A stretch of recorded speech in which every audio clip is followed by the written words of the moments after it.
سبق پھر شریعت کا ان کو پڑھایا، حقیقت کا گر ان کو ایک ایک۔ کون ہے وہ مجرم جو ان مجرموں کو محفوظ راستہ دیتے ہیں اور سیاسی اثر و رسوخ اور سیاسی تعلق کی بنیاد پر ایسے لوگوں کو چور دروازے دیتے ہیں اور ان کے بچانے کے راستے انہیں مہیا کرتے ہیں؟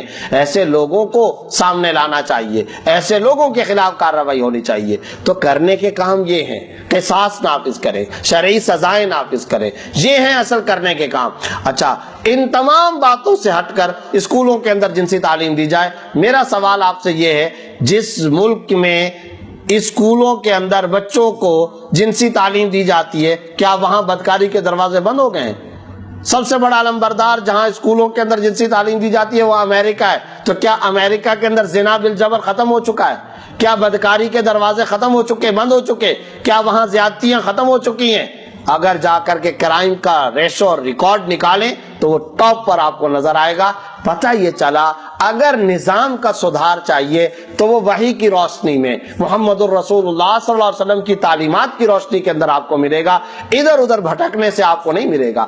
پھر ہم ایک قوم ہے، ہماری کچھ اقدار ہے، ہماری ایک تہذیب ہے، ہماری کچھ مشرقی روایات ہیں، ہماری ایک مخصوص ثقافت ہے جو ہمارے بزرگوں نے ہمیں دی ہے۔ وہاں ویسٹ سے یا یورپ سے ہر چیز کو ایکسپورٹ امپورٹ کرنا، وہاں سے لے کر کے آنا اور وہاں سے درآمد کر کے برآمد کر کے ہم یہاں پر چیزوں کا نافذ کریں، یہ کوئی حل نہیں ہوتا۔ وہاں تو بہت کم عمری کے اندر بھی بچیاں بہت کچھ کر چکی ہوتی ہیں۔ ہمارے ملک کی الحمدللہ ثم الحمدللہ تہذیب، اقدار اور ثقافت یہ ہے، لبرل سے لبرل خاندان بھی کیوں نہ ہو اور انتہائی سیکولر سے سیکولر فیملی کیوں نہ ہو، لیکن وہ اپنی بیٹیوں کے بارے میں، اپنی بہنوں کے بارے میں انتہائی حساس ہوا کرتے ہیں۔ میں خود جانتا ہوں پاکستان میں ایسے کئی سیکولر اور کئی ایسے لبرل قسم کے صحافیوں کو، اور انہوں نے اپنے انٹرویوز کے اندر یہ کہا کہ ہماری بیٹیاں جوان ہوئیں اور جب وہ کالجوں اور یونیورسٹیوں کے اندر جاتی ہیں تو ہمیں اس بات کا ذہنی طور پر اطمینان ہوتا ہے کہ الحمدللہ فلاں یونیورسٹی کے اندر فلاں دینی جماعت، فلاں مذہبی اسلامی جماعت کا ایک گروپ موجود ہے، جس کی وجہ سے میں مطمئن ہوتا ہوں اور سیٹسفائیڈ ہوتا ہوں کہ میری بچی کی عزت وہاں پر محفوظ ہوگی۔ یہ سیکولر سیاستدان کہہ رہے ہیں، یہ لبرل صحافی کہہ رہے ہیں، یہ ان کے الفاظ ہیں، ریکارڈ پر موجود ہے، ایک نہیں کئیوں کے ہیں۔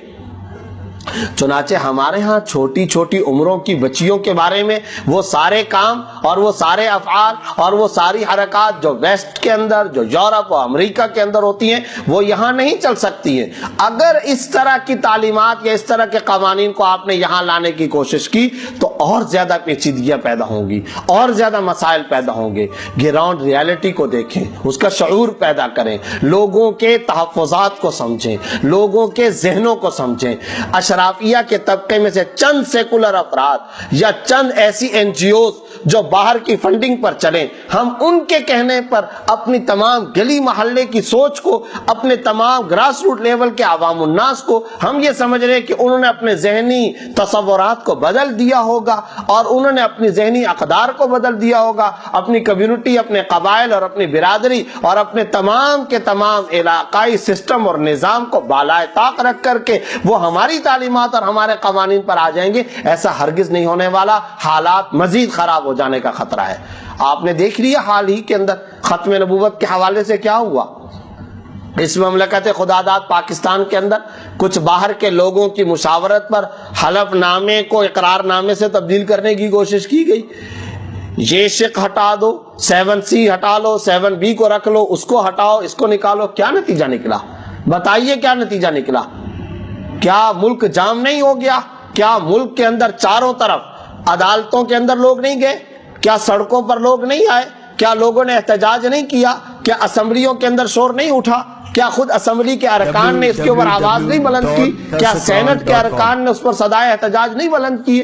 تو کیسے ہو سکتا ہے کہ آج کوئی ایک صاحب اٹھے اور کچھ آرگنائزیشن اور تنظیموں کے افراد اٹھیں اور وہ آ کر کے یہ پرزور مطالبہ شروع کر دیں کہ جناب اسکولوں کے اندر آپ جنسی تعلیم دیں؟ اس کے خطرناک نتائج ہوں گے، بھیانک اثرات ہوں گے، خطرناک اور سنگین دور رس اثرات مرتب ہوں گے، اور اسکول کے اندر، محلے کے اندر لڑائیاں ہوں گی، جھگڑے ہوں گے، اسکول انتظامیہ اور عوام الناس کے درمیان کے اندر انتہائی کھچاؤ کا ماحول پیدا ہوگا، اور گلی محلے کے اندر یہ ساری کی ساری خرابیاں پیدا ہوں گی۔ ہمارے عوام الناس ایک مخصوص تہذیب رکھتے ہیں، ثقافت رکھتے ہیں، کوئی گناہگار سے گناہگار مسلمان کیوں نہ ہو، لیکن اپنی بیٹیوں کے بارے میں، اپنی بچیوں کے بارے میں کبھی وہ ویسٹرن تہذیب کو قبول کرنے کے لیے تیار نہیں ہوگا، کبھی وہ اس کو قبول نہیں کرے گا۔ ہرگز وہ روادار نہیں ہے کہ میری بیٹی، میری بہن وہاں کی ثقافت کو اپنائے، ہرگز وہ اس کے لیے تیار نہیں ہوگا۔ آپ کچھ آزادی کے نعرے، کچھ روشن خیالی کے تصورات، ٹھیک ہے وہ آپ لے کر کے آئیں، چاہے میڈیا کے ذریعے ڈرامے کے اندر چیزیں لے کر کے آئیں، فحاشی اور عریانی کے چاہے دروازے آپ نے کھولے ہوئے ہوں، اور چاہے فحاشی اور عریانی کے دروازے آپ نے مخصوص چینل پر چوپٹ کھول کر کے رکھے ہوں، لیکن بحیثیت مجموعی یہ پاکستان اور پاکستان کے عوام الناس اس چیز کو ہرگز قبول نہیں کریں گے، اور کمپلیکیٹڈ یہ مسئلہ بنے گا اور پیچیدگیاں اختیار کرے گا۔ اس لیے علاج کرنا ہے، حل نکالنا ہے تو وحی کی تعلیمات کی روشنی میں، خلفائے راشدین کی سنہری تعلیمات کی روشنی میں، رسول اللہ صلی اللہ علیہ وسلم کی تعلیمات کی روشنی میں، جس میں ہمارے جذبات، یعنی مجرموں کو اس طرح سے سزا دی جائے، ہمارے جذبات کا مکمل تسکین کا ساز و سامان موجود ہے، اور جتنی ہم سختی ایسے مجرموں پہ کرنا چاہتے ہیں، ہم سے زیادہ سختی قرآن کریم اور احادیث طیبہ نے کر رکھی ہے۔ قصاص کو نافذ کریں، یہاں پر شرعی سزاؤں کو نافذ کریں، قرآنی تعلیمات پر آئیں، اور مجرموں کو کیفر کردار تک پہنچائیں۔ جس معاشرے کے اندر مجرموں کو کیفر کردار تک پہنچایا جاتا ہے، انصاف کی بر وقت فراہمی ہوتی ہے، انصاف کو سستا بنایا جاتا ہے، انصاف کو دشوار، مہنگا اور مشکل نہیں بنایا جاتا، اس معاشرے کے اندر فحاشی اور عریانی بند ہو جاتی ہے، عفت اور پاک دامنی کا منظر ہوتا ہے، خوشگوار نبوی اوپن مدنی سوسائٹی کی جھلکیاں ہمیں اس معاشرے کے اندر نظر آتی ہیں۔ اسی پر آنا پڑے گا، چاہے دیر سے آئیں چاہے جلد آئیں۔ سمجھداری کا تقاضا یہی ہے کہ آقا صلی اللہ علیہ وسلم کے دربار کی چوکھٹ پر جتنا جلد آئیں گے، ذہنی سکون بھی پائیں گے، سوسائٹی اور معاشرے کے مسائل کا حل بھی پائیں گے۔ زمانے کے بگڑے ہوں کو بنایا، بہت دن کے سوتے ہوں کو جگا۔